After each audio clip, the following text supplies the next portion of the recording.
할렐루야, 주님을 찬양합니다. 우리 주님의 은혜와 평강이 넘치기를 빕니다.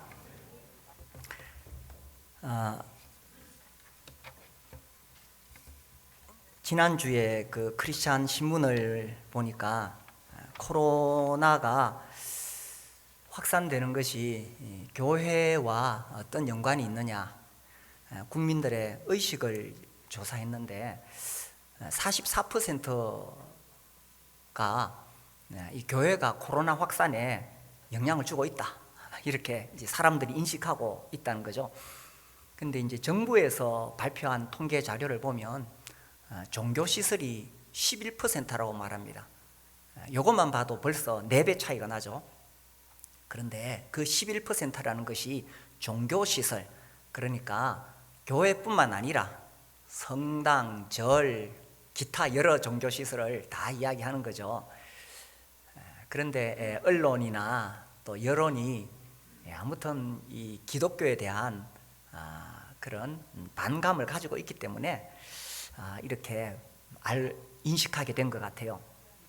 그래서 이제 회사에서 교회를 가지 못하도록 눈치를 주고 심지어 협박까지 하는 그런 코로나 시대에 살아가고 있습니다. 정말 여기 나와서 함께 예배 드리고 싶은데 어쩔 수 없이 집에서 온라인으로 해야 되는 그런 참 안타까운 상황이 벌어지고 있습니다. 이것이 이제 우리나라 사람들이 기독교에 대한 인식이 별로 좋지 않아서 그런 거죠. 사실 이 대형 교회에서 많은 비리가 일어나고 뭐 재정 문제나 세습이나 이런 것으로 문제가 일어나고 또 일부 목사들이 이 탈선 행위를 하면서 마치 기독교 전체가, 교회 전체가 문제가 있는 것처럼 사람들에게 그렇게 알려지고 있습니다. 그러나 정말 제가 이렇게 제 주위에 있는 다른 목사님들이나 교회들 보면 정말 이 건강하고 훌륭한 교회들이 많이 있거든요. 그런데 이제 지금 전반적인 추세가 이렇게 가고 있는 것 같아요. 그래서 이런 상황에서 이 현대 사회에서 내가 그리스도인으로 산다는 것, 교회 생활을 한다는 것 참 쉽지 않죠. 그런데 이런 것보다 사실 더 큰 위협이 있습니다. 그건 뭐냐? 이 세상의 풍조죠. 세상의 흐름은 특히 우리가 이제 자본주의 사회에 살면서 이 물질주의와 쾌락주의입니다. 이런 거대한 세상의 풍조가 흘러가는 그 가운데 우리가 살고 있는데, 우리가 정말 말씀과 기도로 사는 것을 방해하고 있지요. 그래서 현대사회에서 우리가 그리스도인으로 산다는 것이 어떤 것일까, 오늘 말씀을 통해서 한번 생각해 보고자 합니다. 하나님 말씀은 시대를 또 공간을 초월해서 늘 우리에게 동일한 원리를 제공하고 있죠. 오늘 읽은 신명기 14장, 오늘 부활주일이라서 정말 우리 주님의 부활을 선포해야 되는데, 우리가 지금 올해는 성경 읽기 진도표에 따라서 설교 본문도 정하고 있습니다. 신명기는 모세의 고별 설교죠. 모압 평지에서 새로운 세대에게 율법을 재선포하는 그런 내용입니다. 신명기에 3개의 설교가 나오죠. 우리 성경 개관할 때 같이 공부하셨죠. 그래서 지난주에는 첫 번째 설교 중에서 본문을 택했고, 오늘은 두 번째 설교 중에서 본문을 택했습니다. 14장 1절, 너희는 너희 하나님 여호와의 자녀이니 죽은 자를 위하여 자기 몸을 베지 말며 눈썹 사이 이마 위에 털을 밀지 말라. 이제 이스라엘 백성들이 가나안에 들어가기 전에 하나님께서 모세를 통하여 하신 말씀입니다. 하나님은 이 가나안에 들어가면 그곳 사람들을 진멸하라고 하셨습니다. 어떻게 보면 이게 굉장히 잔인해 보이고 이것 때문에 또 논란을 삼기도 합니다. 그런데 이 당시 가나안 사람들의 상태가 어떠했느냐? 정말 타락해 있었습니다. 우리가 이제 할 때 레위기 할 때는 제가 18장을 전했죠. 거기 보면 그 당시 가나안에 살던 사람들이 얼마나 영적으로 타락했는가. 영적으로 타락하면 성적으로 타락합니다. 마찬가지로 도덕적으로 타락합니다. 그래서 하나님께서 심판하실 수밖에 없었습니다. 그런데 이제 이스라엘 백성들이 그곳에 들어가면 쉽게 물들게 되겠죠. 그래서 하나님께서 거듭거듭 조심하라고 이야기합니다. 우리가 방금 1절을 읽었는데 거기서 자기 죽은 자를 위하여 자기 몸을 베지 말며 눈썹 사이 이마 위에 털을 밀지 말라. 여기에 대해서는 명확하게 이렇게 자료가 없습니다만은 분명한 것은 이 시대 가나안 사람들이 이런 문화를 가지고 있었다는 것입니다. 이것은 하나님 보시기에 결코 건전한 풍습은 아니었다는 거죠. 죽은 자를 위하여 자기 살을 벤다. 또 이마 위에 이렇게 털을 민다. 이것이 우상 숭배나 또 다른 어떤 것과 연관이 되어져 있을 것이라고 그렇게 보여집니다. 그래서 이 1절의 의미는 너희들이 가나안 땅에 들어가거든 이런 이방 풍속, 정말 저속한 이방 풍속을 따르지 말라는 것입니다. 하나님은 자기 백성들을 향해서 너희는 그런 정말 낮은 차원의 삶이 아니라 정말 수준 높은 삶을 살아야 된다. 왜? 14장 1절에 너희는 너희 하나님 여호와의 자녀이니. 이제 우리가 애들 키우다 보면 크는 과정에서 애들이 이런 말을 해요. 왜 우리 집만 별나게 그래요? 다른 애들은 그거 다 하는데요. 그런 이야기 들어보셨어요? 애들 키우면서 왜 우리 집만 별나게 이렇게 해요? 몇 시까지 들어오라 그러고 이렇게 하라 그러고. 근데 우리가 정말 우리 자녀들을 보호하고 바르게 자라기를 바라니까 그렇게 하잖아요. 이스라엘 백성들이 하나님 우리만 왜 별나게 이렇게 하십니까? 이방 사람들 다 그렇게 하는데, 다른 사람들 다 그렇게 하는데. 근데 이 이방 풍속 그 밑에 깔려 있는 게 뭐냐? 그들은 우상을 숭배하거든요. 바알과 아세라. 우상 숭배는 뭘 이야기하느냐 하면 결국은 풍요와 다산입니다. 풍요, 물질이죠. 다산, 하여튼 새끼를 많이 낳아야 되잖아요. 그리고 그 뒤에는 또 성적인 것이 담겨 있는 거죠. 쾌락. 그래서 세상은 물질주의와 쾌락주의가 예나 지금이나 특히 자본주의 시대에 사는 우리는 더더욱 그런 영향을 많이 받고 있습니다.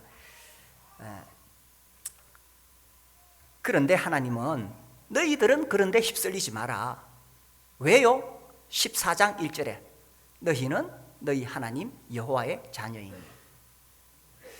제가 지난주에 책을 읽다 보니까 존 스토트 책, 거기 보니까 에드워드 8세 이야기가 나오더라고요. 이분이 1970년대 세상을 떠났는데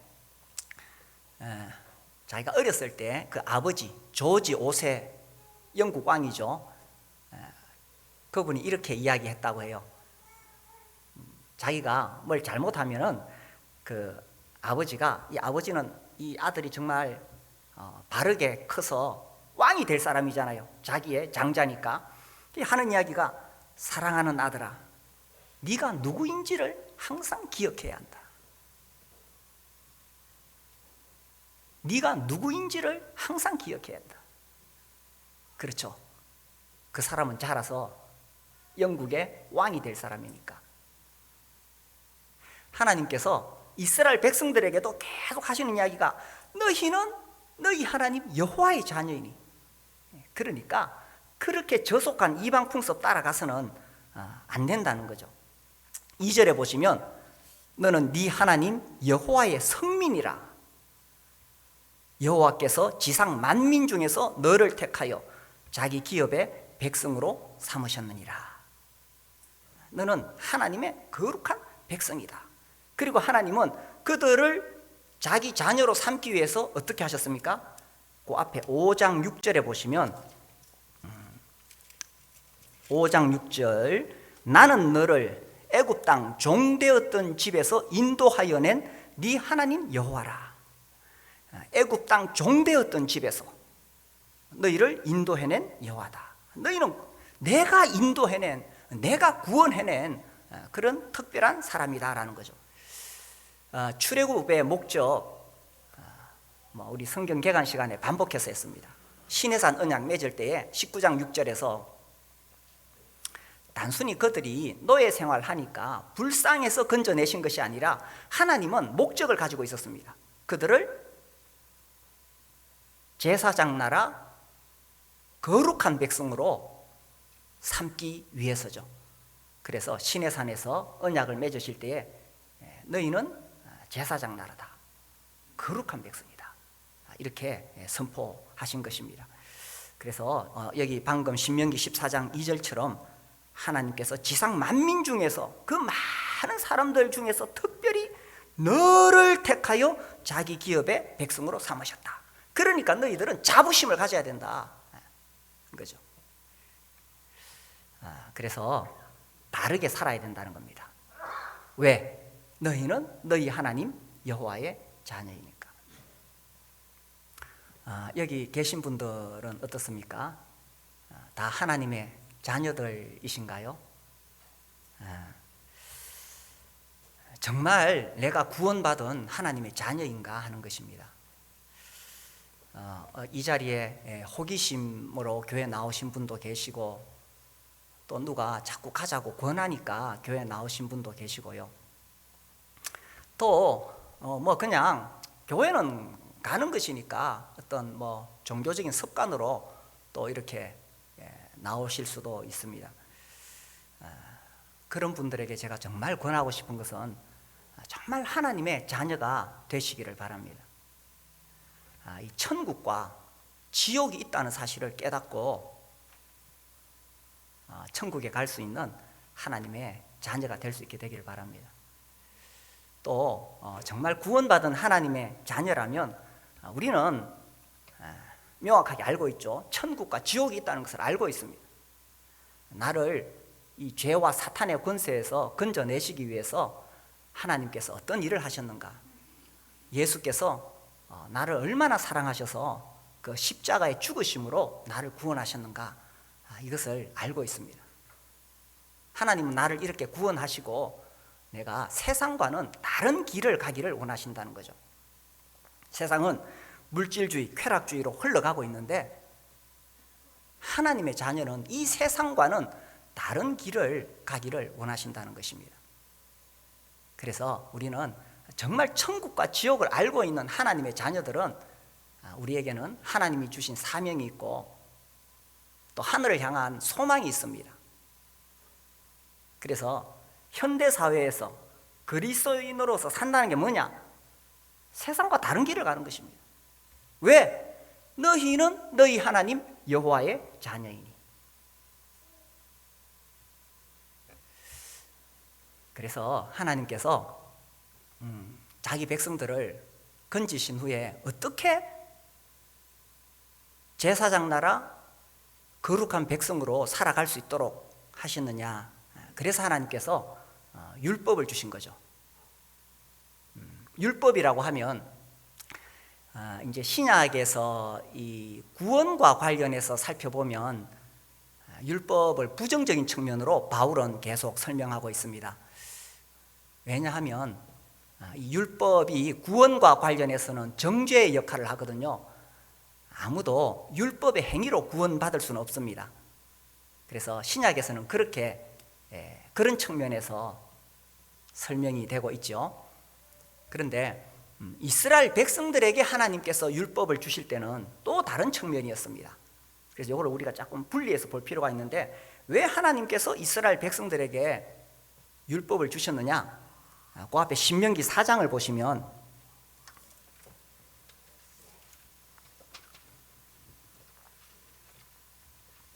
4장 6절입니다.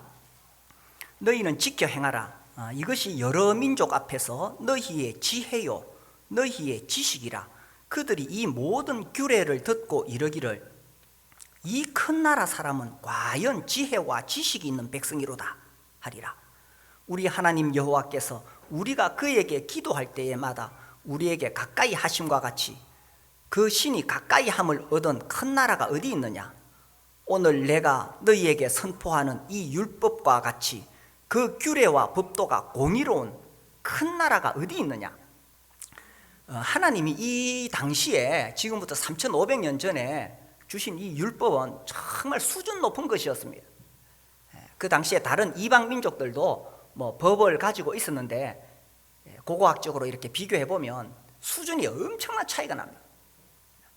하나님은 자기 자녀들이 정말 수준 있는 그런 삶을 살기를 원하셨다는 거죠. 그래서 이방인들이 이 이스라엘 백성들이 받은 하나님의 법을 보고는 야, 이 큰 나라 사람은 과연 지혜와 지식이 있는 백성이다. 야, 이 큰 나라 사람들은 뭔가 다르다. 그래서 하나님이 이 주신 그 율법을 가지고 살 때에 이 이스라엘 백성은 여러 민족 앞에서 6절입니다. 6절. 여러 민족 앞에서 그들이 정말 지혜를 가지고 지식을 가지고 있기 때문에 온 이방 사람들이 다 놀라게 된다는 거예요. 그렇게 수준 높은 하나님의 규례를 주셨다는 것입니다. 그래서 그 이방의 그 저속한 풍속, 그 저속한 풍속이 뭐냐? 바알과 아세라를 숭배하는 거죠. 바알과 아세라, 풍요와 다산. 그러니까 결국 결과는 영적으로 타락하고 성적으로 타락하고 도덕적으로 타락하는, 그들에 비해서 이스라엘 백성들은 정말 수준 높은 삶의 기준을 가지고 있었다는 것입니다. 사람이 어떤 기준에 따라 사느냐에 따라서 그 사람의 인생이 그렇게 열리잖아요. 그렇죠. 우리 다 나름대로 삶의 어떤 기준이 있습니다. 어떤 삶의 기준을 가지고 사느냐에 따라서 달라지는 거예요. 그래서 이 당시에 이방인들이 가지고 있었던 그런 저속한 그런 풍속 말고 하나님은 정말 수준 높은 그런 것을 제시하시면서 너희들은 이렇게 살아야 된다. 왜? 너희는 너희 하나님 여호와의 자녀이니. 심지어요, 여기 이제 우리 신명기 14장 2절까지 읽었잖아요. 3절 밑에 보면은 하나님께서 심지어 먹는 것까지 간섭하십니다. 그래서 14장 3절에 보면 너는 가정한 것은 무엇이든지 먹지 말라. 너희가 먹을 만한 짐승은 이러하니 하면서 먹을 수 있는 정한 음식과 먹을 수 없는 부정한 음식, 먹는 것까지 다 일일이 하나님께서 말하자면 간섭하시는 거예요. 그래서 육지에 있는 육축들은 이제 새김질을 하고 또 굽이 갈라진 것은 먹을 수 있다. 소나 양처럼. 그렇지 않은 돼지 같은 것은 먹지 마라. 개 같은 거 먹지 마라. 이렇게 하시죠. 그리고 물고기는 비늘이 있고 또 지느러미가 있는 거 먹으라. 뭐 미꾸라지, 장어 이런 거 먹지 마라. 이렇게 말씀하십니다. 우리가 다 이해할 수는 없지만 여기에 어떤 영적인 의미가 담겨 있고 또 영양학적인 또 위생적인 그런 이유가 있을 거라고 봅니다. 그래서 하나님은 자기 자녀들이 먹는 것까지도 정말 좋은 것을 먹기를 바랬던 거예요. 우리 아이가 이제 어린이집 유치원 마치고 초등학교를 들어갔어요. 이제 제가 그 아이 가방을 하루는 이렇게 정리하다가 보니까 과자가 나오는데 막 이상한 글씨가 막 적혀 있어요. 이거 뭐 아주 보지도 못한 글씨가 적혀 있는데 이게 이제 보니까 어디서 수입했느냐, 아주 이상한 나라 이름이 있어요. 그건 내가 잘 모르는 나라더라고. 내가 이게 무식해서 잘 모르지 이런 생각을 하면서, 근데 그 내용물이 너무 형편없는 거예요. 그래서 우리 아이에게 야, 너 이거 어디서 났냐 물으니까 학교 앞에 문구점에 갔다가 거기 이제 그 과자를 팔길래 샀대요. 그래 뭐 이제 막 초등학교에 들어간 애가 뭘 알겠어요. 그냥 뭐 친구 따라 또 이제 학교 마치고 문구점 들어갔다가 뭐 이것저것 사고 하니까 자기도 그냥 뭐 이렇게 샀는 거죠. 그런데 그 조악한 정말 그런 과자를 보고 제가 굉장히 화가 났습니다. 아니 도대체 우리나라 아니 그래도 뭐 지금부터 벌써 뭐 한 20년 30년 전의 이야기지만 아니 우리나라 수준이 이렇게밖에 안 되나? 아니 초등학생들 문방구에 이런 과자가 팔리도록 어떻게 이게 지금 나라에서 규제를 안 하느냐? 막 그러면서 이런 거를 어떻게 팔 수가 있느냐? 그 문방구에서도 막 이렇게 화가 나더라고요. 어때요? 집에 자녀들이 그런 정말 이상한 나라에서 수입한 뭐 이상한 그런 과자 먹는 거 허용하겠어요?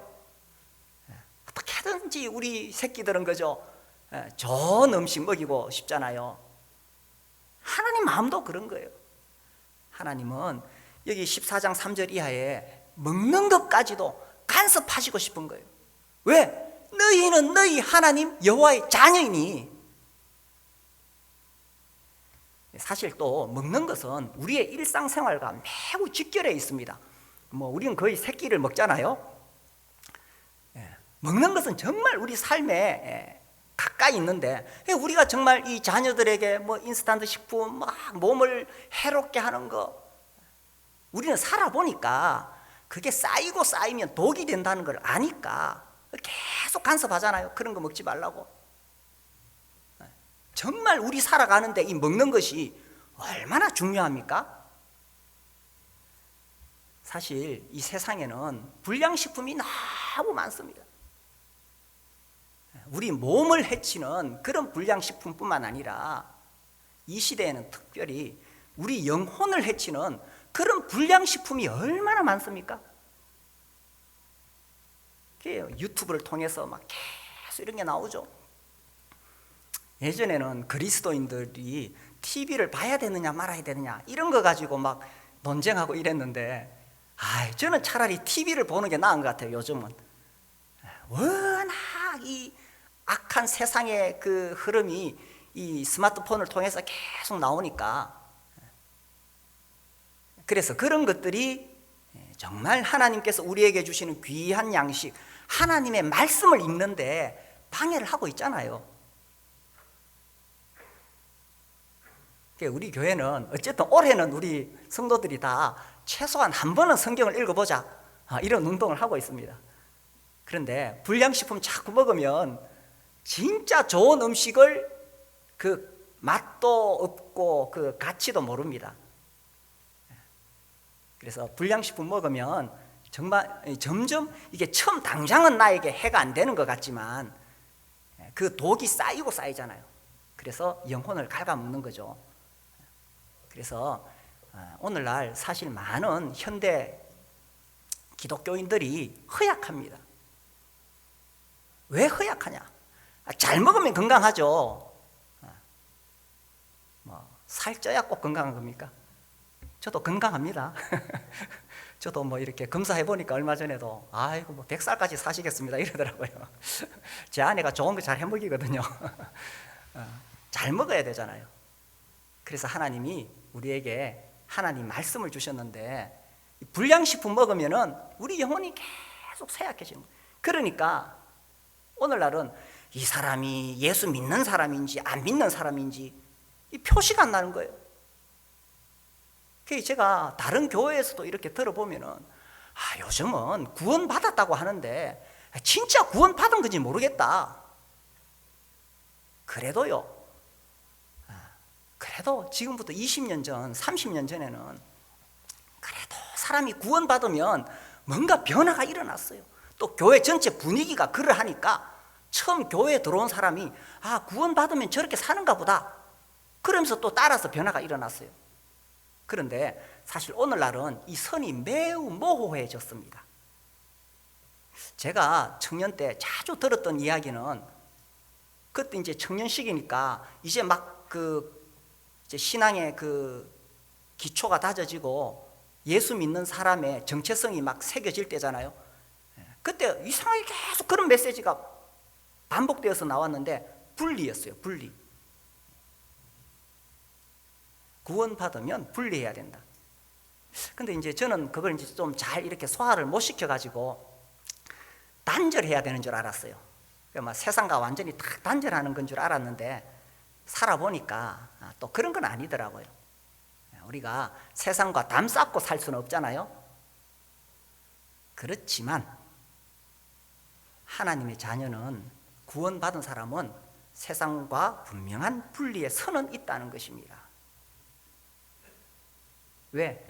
천국과 지옥을 봤기 때문에. 그런 관점에서 세상을 보니까 분명한 분리의 선은 있다는 것입니다. 근데 그게 뭐냐? 그거 어떻게 할 수 있느냐?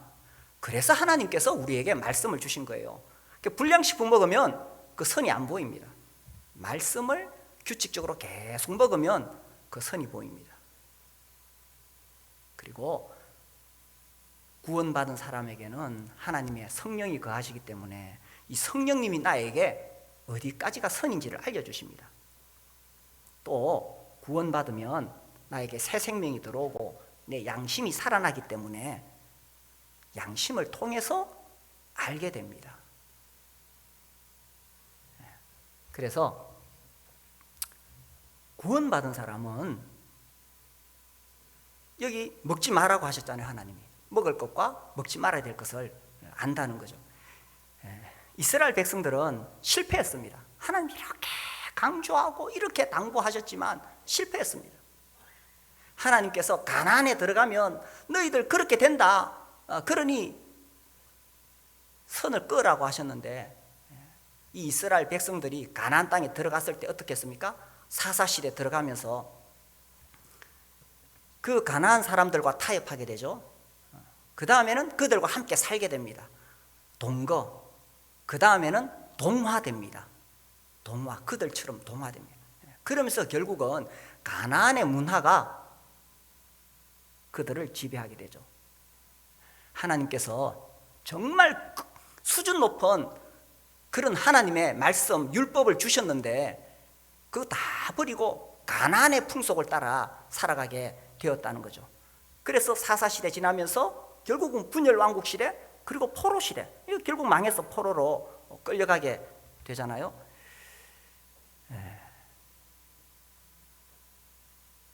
하나님은 그들이 이 가나안 문화에 동화되기를 원하지 않으셨습니다. 왜? 너희는 너희 하나님 여호와의 자녀이니까. 이 신명기 14장 그 밑에 3절 이하에 먹을 수 있는 정한 짐승과 먹지 못하는 부정한 짐승을 보니까 제가 청년 시절에 성경 공부했던 것들이 기억이 납니다. 지금 생각하면 이게 매우 영해라서 성경을 이렇게 해석하는 것이 좀 지금 봐서는 조금 위험한데, 그때는 아무튼 저에게 굉장히 도전이 되었어요. 왜 대책임질을 하는 짐승, 굽이 갈라진 짐승을 먹어야 되느냐? 그래서 대책임질을 하는 것은, 우리 학생들은 대책임질을 하는 거 안 봤죠? 소가 그죠? 위가 4개인가요? 그래서 소가 막 풀을 나가서 막 뜯어먹습니다. 그 다음에 이제 딱 이렇게 외양간에 들어오면 앉아가지고 다시 올려가지고 꼭꼭 씹어서, 다시 꼭꼭 씹어서 또 이렇게 넘깁니다. 아마 우리 학생들은 못 봤을 거예요. 대책임질 하죠, 그죠? 이것은 마치 우리 그리스도인들이 하나님 말씀을 막 이렇게 다독하지만 또 때로는 조용히 앉아서 내가 읽은 말씀을 계속 묵상한다. 그래서 소가 되새김질 하는 것은 말씀을 묵상하는 것이다. 그리고 이제 굽이 갈라졌다는 것은 이 발로 걸어가는데 세상과 분리된 삶을 사는 것이다. 이거 영해지만 얼마나 이 거룩한 교훈입니까? 그리고 이제 이 또 물고기는 비늘이 있어야 된다, 그죠? 이것은 막 이 세상의 막 악한 풍조 속에서 나를 보호하기 위해서는 이런 비늘 갑옷을 우리가 입어야 된다. 그리고 물고기는 물에 떠내려가지 않거든요. 물고기는 항상 물을 거슬러 올라갑니다. 살아있는 물고기는. 그러려면 뭐가 필요해요? 지느러미가 필요하죠. 그래서 살아있는 물고기는 아무리 물살이 거세도 그 물살을 거슬러 올라갑니다. 그래서 우리 그리스도인들은 이 세상의 악한 풍조로부터 보호받기 위해서 이 하나님의 이 영적인 갑옷을 입어야 되고, 전신갑주, 세상의 풍조에 떠내려가면 안 되고 지느러미로 힘차게 거슬러 올라가야 된다. 영해지만 얼마나 멋있습니까? 그래서 그리스도인은 세상 풍조의 그 물질주의, 쾌락주의에 떠내려가는 사람이 아니라 다르게 사는 사람이라는 거죠. 현대 사회에서 그리스도인은 어떻게 사느냐, 왜 이렇게 사느냐 하는 거죠. 왜 말씀과 말씀 붙잡고 다른 길을 가느냐? 왜? 너희는 너희 하나님 여호와의 자녀이니.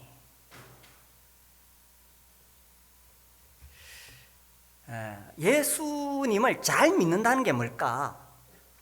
예수를 믿는다는 것, 잘 믿는다는 것에 대해서 양극단의 오해가 있는 것 같아요.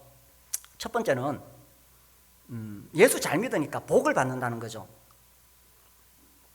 뭐 건강하고 사업도 잘 되고 자녀도 잘 되고, 맞습니다. 맞는 면도 있죠. 실제로 뭐 구약에 보니까 아브라함, 다윗, 욥 다 막 엄청난 부귀 권력을 누렸잖아요. 그런데 사실은 살펴보면 이런 세상의 복은 예수 안 믿는 불신자들도 받은 사람이 많습니다. 이거는요, 하나님께서 사람들에게 누구든지 하나님이 원하시면 주시는 거예요. 신명기 8장 18절에 보시면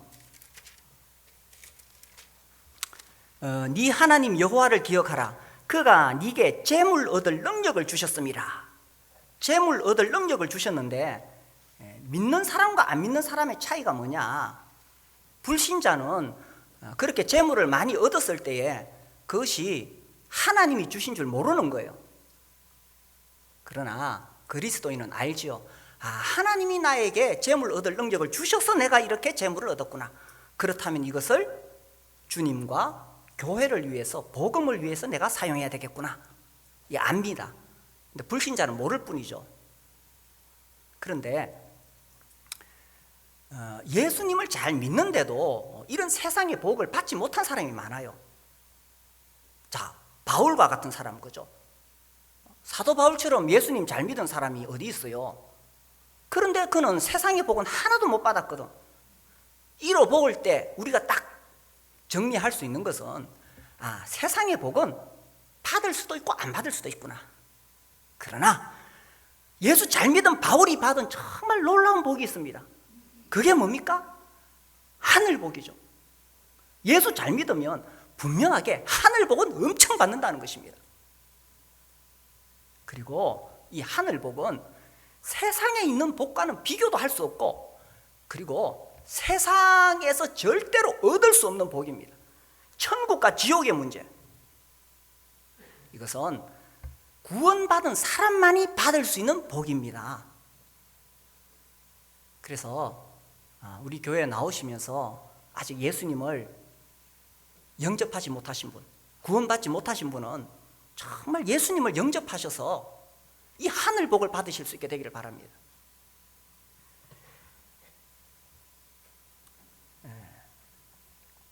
또 이 두 번째 오해는 뭐냐? 이것은 예수 잘 믿으면 세상에서 손해본다, 이거죠. 남들은 다 즐길 거 즐기고 돈도 모으고 저렇게 사는데 내가 교회를 위해 살고 복음을 위해 사니까 시간도 손해보고 재물도 손해보고. 그 두 번째 오해는 그런 피해의식 속에 살아가는 겁니다. 이것도 오해라는 겁니다. 진짜 예수 잘 믿은 사람, 바울은 어떻게 살았느냐? 우리 바울을 한번 봅시다. 사도행전 26장에 보시면, 사도행전 26장, 이 바울이 이제 총독과 왕 앞에서 재판을 받습니다. 24절에 보시면 바울이 이같이 변명하며 베스도가 크게 소리내어 이르되, 바울아, 네가 미쳤도다. 네 많은 학문이 너를 미치게 한다. 그렇죠. 세상의 권력자가 봤을 때에 바울은 미친 사람입니다. 그런데 바울은 뭐라고 이야기하느냐? 29절 보세요. 26장 29절.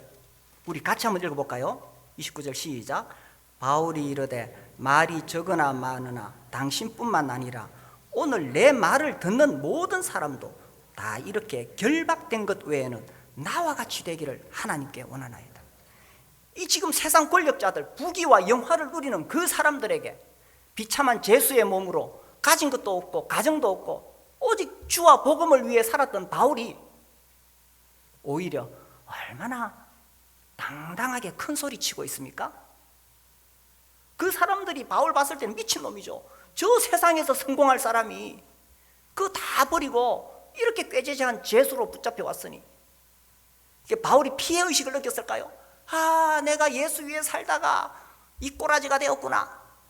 아니요. 바울은 정말 당당하게 큰 소리 쳤습니다. 왜요? 바울은 천국을 봤으니까. 셋째 하늘에 올라가 봤잖아요. 천국과 지옥을 믿는 사람은 세상의 관점과 다른 분명한 관점을 가지고 있다는 것입니다.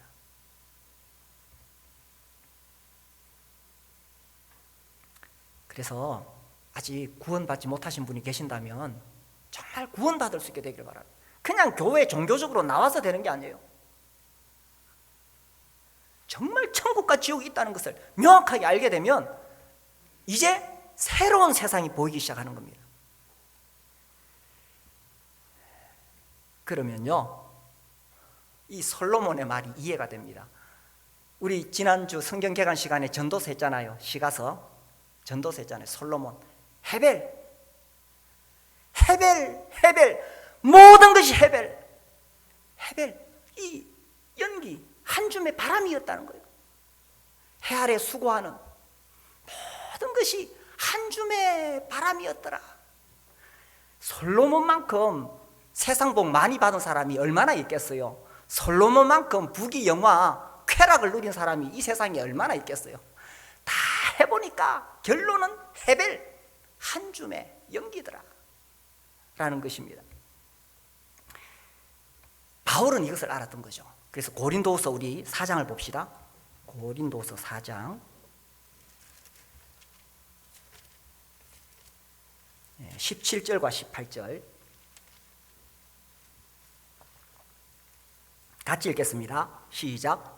우리가 잠시 받는 환난에 경한 것이 지극히 크고 영원한 영광에 중한 것을 우리에게 이루게 함이니 우리가 주목하는 것은 보이는 것이 아니요 보이지 않는 것이니 보이는 것은 잠깐이요 보이지 않는 것은 영원함이라. 그래서 어떤 인생을 살 거냐 하는 것입니다.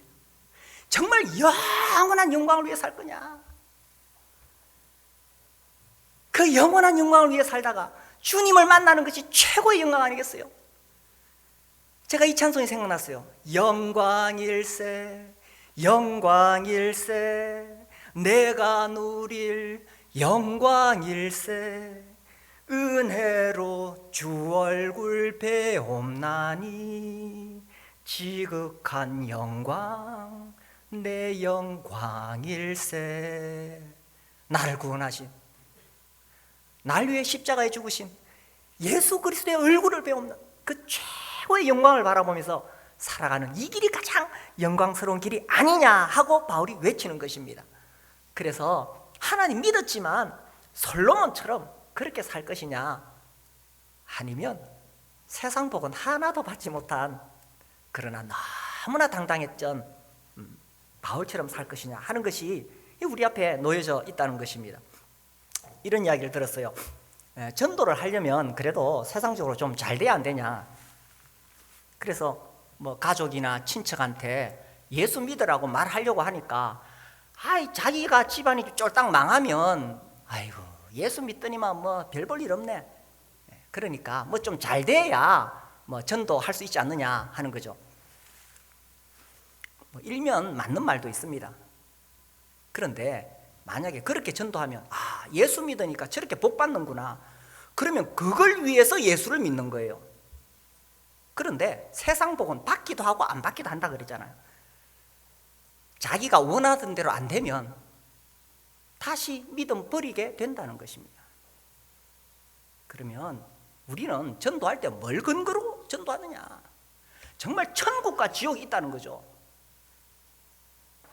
비록 세상 복은 못 받았을지라도 정말 이 하나님 주신 사명을 잡고 살고 하나님 주신 그 하늘의 소망을 붙잡고 살아가는 것, 이것이 안 믿는 사람들에게 매력이 돼야 된다는 것입니다. 사도 바울은 바울처럼 전도 많이 한 사람이 어디 있어요? 그런데 아무것도 가진 거 없잖아요. 그런데 전도했잖아요. 그래서 바울을 보고 예수 믿었던 사람들은 예수 믿으면 바울이 말하는 정말 신령한 복을 받는 거구나, 그거 보고 따라오지 않았겠어요? 그래서 예수 믿는 사람이 세상 흉내내고 세상에 있는 기준으로 비교하는 것은 참 어리석고 무서운 일이라는 것입니다.